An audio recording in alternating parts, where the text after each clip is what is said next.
I am Brett Matum of brett.matum.net. In this level 100 screencast we'll look at the different .NET versions. The objective. I'll describe the different .NET versions and distinguish between the CLR versions and the framework versions.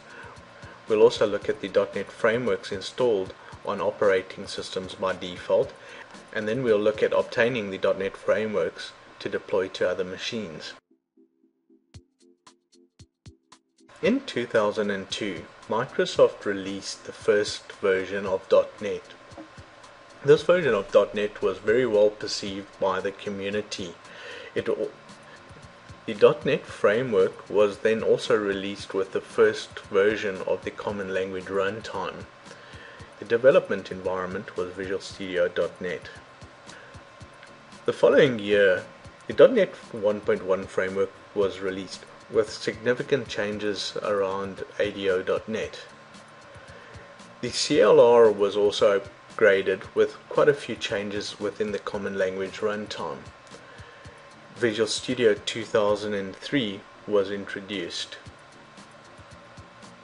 In 2005, Microsoft released the .NET 2 framework.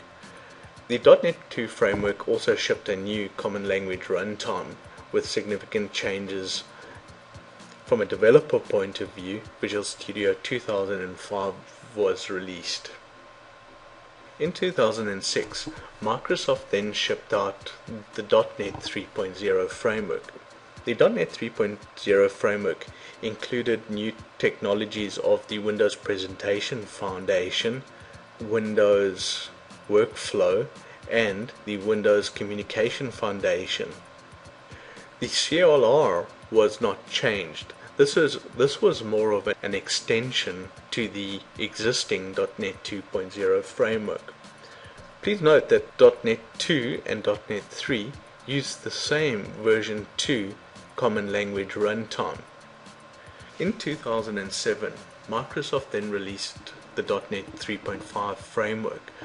This framework had significant changes in the compilers of C# with some great features in C# and additions to the .NET framework class library.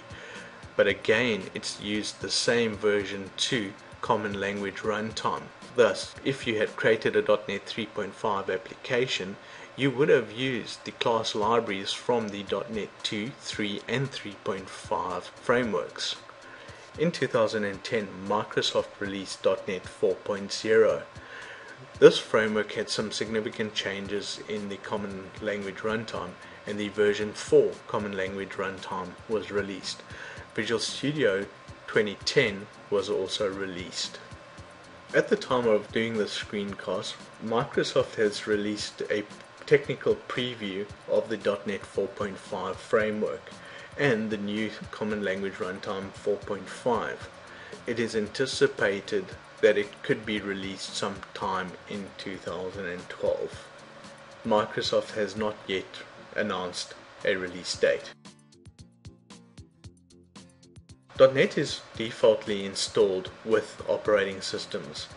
For example, Windows 7 and Server 2008 R2 automatically installs the .NET 3.5 framework. Windows 8 and Server 8 will install the .NET framework 4.5. If you intend to deploy .NET applications to other machines and the .NET framework you choose to use isn't installed on that machine, you can then get the .NET framework redistributable from the Microsoft website under microsoft.com/downloads. You will also find these redistributable installers on your Visual Studio CD or ISO. If you're developing in Mono, the redistributables can be found on the Mono project website. In review, there are many different versions of the .NET framework, and Microsoft will continually release new versions of the framework, either improving the .NET framework library or making performance improvements. When installing the .NET framework, the Common Language Runtime is installed, as well as the .NET framework class library. the version of the class library and the Common Language Runtime may be different. Microsoft.NET redistributables can be downloaded from microsoft.com/downloads.